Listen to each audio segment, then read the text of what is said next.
오늘 우리가 12장의 말씀을 읽어가는 날인데요. 우리가 읽은 이 12장의 앞부분 1절로부터 6절 이 내용은 악인의 형통에 대해서 선지자가 하나님 앞에 드리는 질문, 또 그 질문에 대한 하나님의 답변, 이것이 6절까지 표현되어 있습니다. 그리고 이 7절부터 13절까지 이 중반에서는 하나님의 백성들, 그들이 과거에 누렸던 영예와 그 번영, 그것이 그들의 범죄로 말미암아서 오히려 큰 환난을 당하게 될 일들에 대해서 기록을 하고 있고요. 그러나 하나님의 그 징계와 심판이 끝이 아니라 하나님께서 의도하시는 것은 그 백성들을 다시 회복시켜 주시겠다고 하시는 하나님의 약속이 표현됩니다. 이 내용이 14절부터 마지막 17절까지 이렇게 표현되고 있습니다. 우리가 1절부터 6절까지의 내용은 우리가 어제 읽었던 말씀에 계속 이어지는 부분입니다.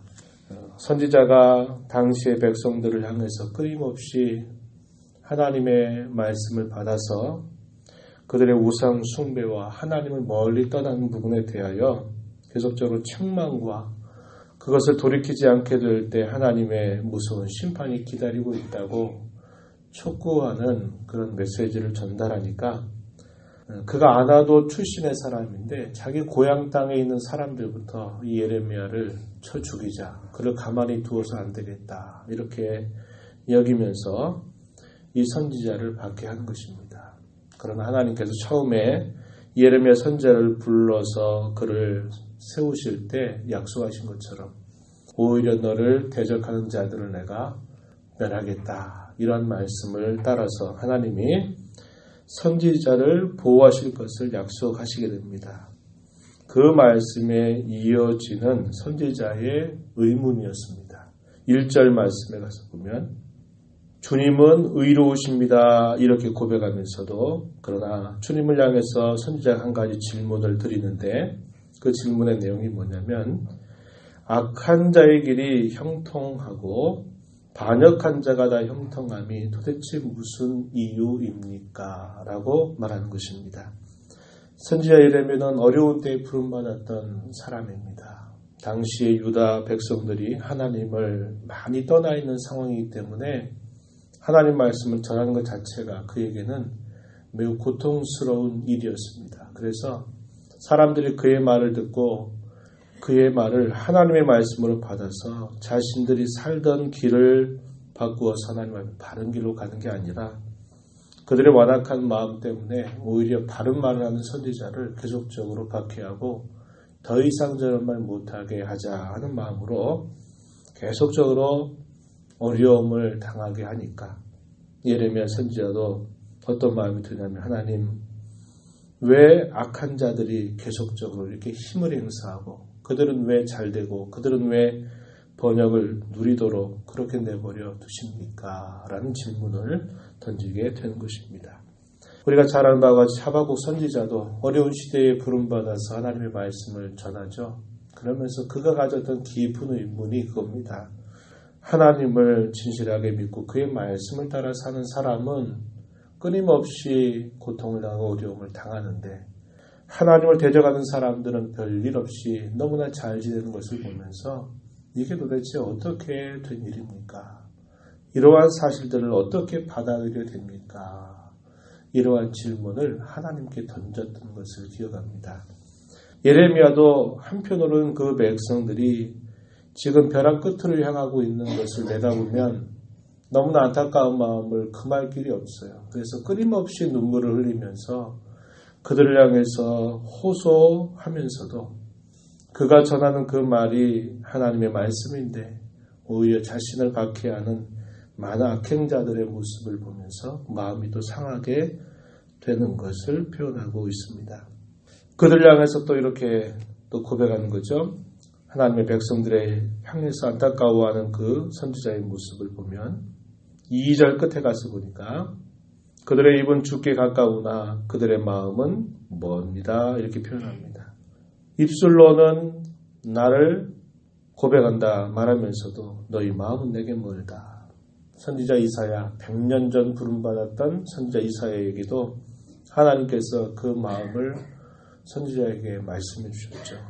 이 백성이 입술로는 나를 공경하고 나를 존경하지만 그 마음은 내게서 멀다. 그런 말씀을 하셨는데 예레미야가 살펴볼 때 당시 유다 말기에 이들의 모습 또한 역시 그러하였음을 이렇게 표현하고 있는 것입니다.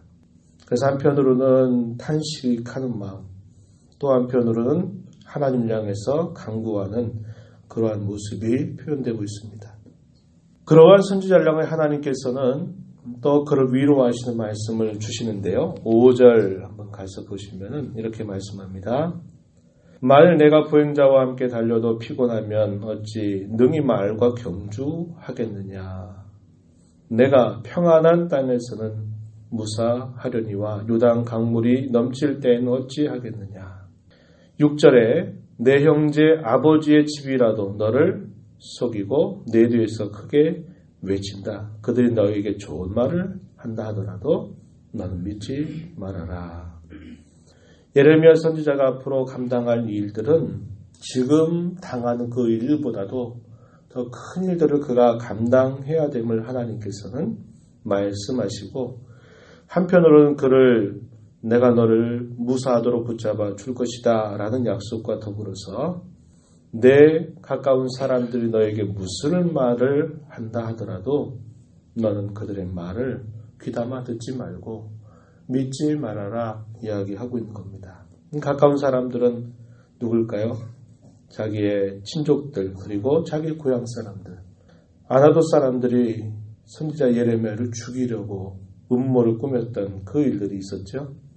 그들의 말에 속지 말고 믿지 말아라. 내가 할 일은 이거보다 더 큰 일을 내가 해야 된다라고 말씀하시면서 하나님께서 예레미야를 위로하시는 말씀이 주어집니다. 이스라엘 백성들, 정확하게 말하면 유다 백성들을 향해서 하나님이 어떻게 그들을 부르시는가. 7절부터 13절 쭉 긴 내용들을 살펴보면요.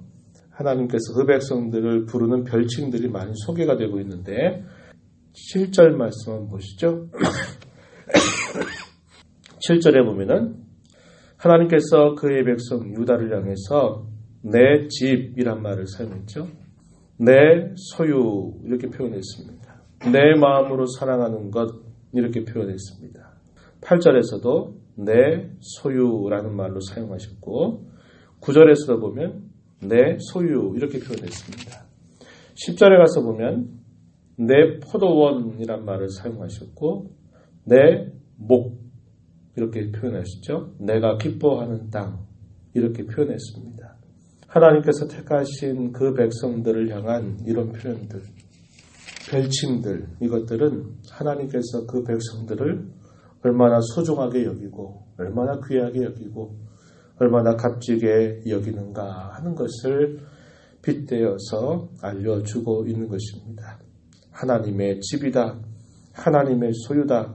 하나님께서 마음으로 사랑하는 것이다. 이렇게 표현하셨고 또 하나님께서 아끼시는 그런 포도원 또 하나님의 목 하나님께서 기뻐하시는 땅 이런 다양한 표현들로 하나님의 백성들을 표현하고 있음에도 불구하고 이 백성들이 하나님 앞에 보이는 태도는 뭐냐? 정반대의 길을 걸어가고 있는 것이고요.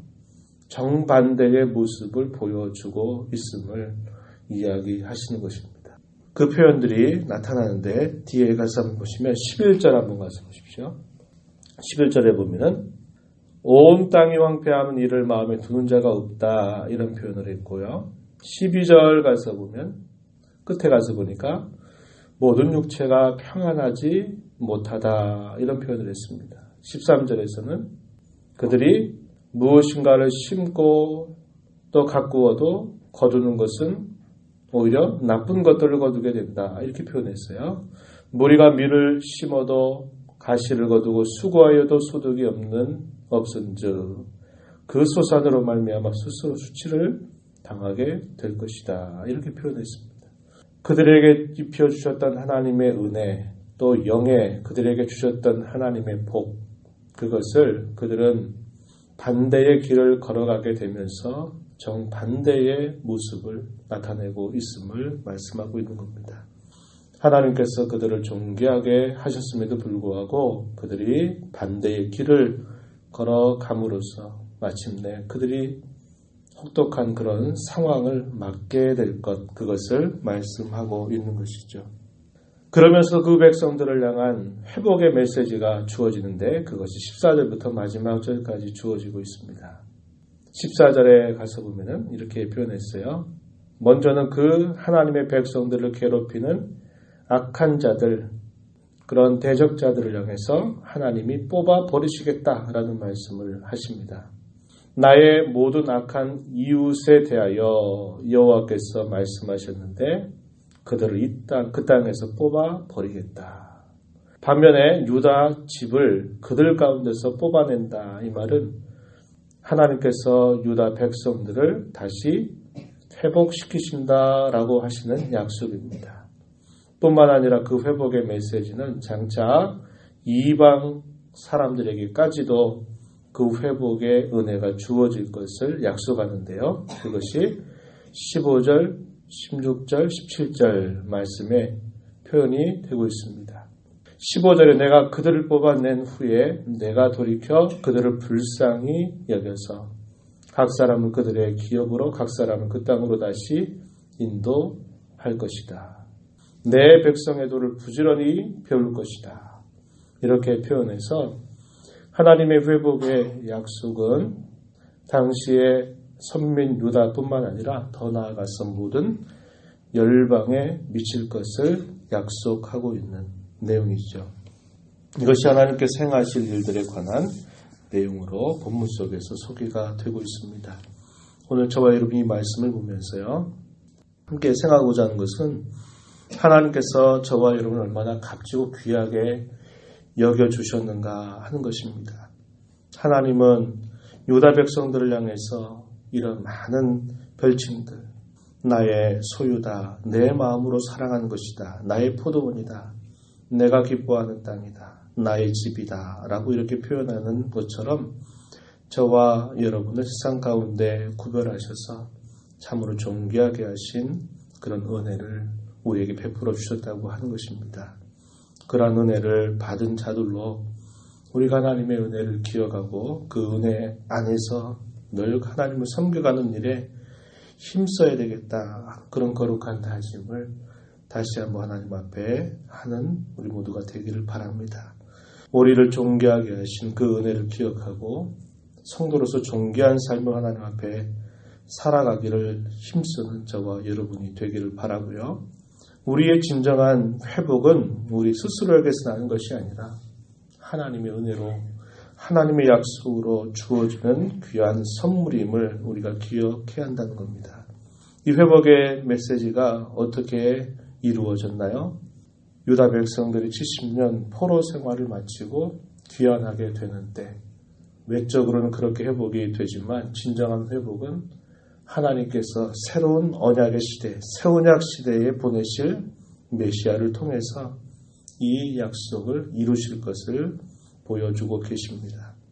그러한 약속이 오늘날 우리에게 그리스도 안에서 이루어진 사실이라고 우리에게 약속하고 또 우리가 먼 훗날 주님의 면전에 서게 될 때 이러한 온전한 약속이 우리의 것이 됨을 성경 우리에게 지금도 여전히 분명하게 약속해주고 있는 것입니다. 이러한 회복의 은혜를 우리 주 예수 그리스도 안에서 마련하시고 우리를 초대하시는 그분의 음성을 듣고 회복된 자로서 하나님을 진실하게 섬겨가는 모두가 되기를 바랍니다. 하나님 아버지 감사합니다.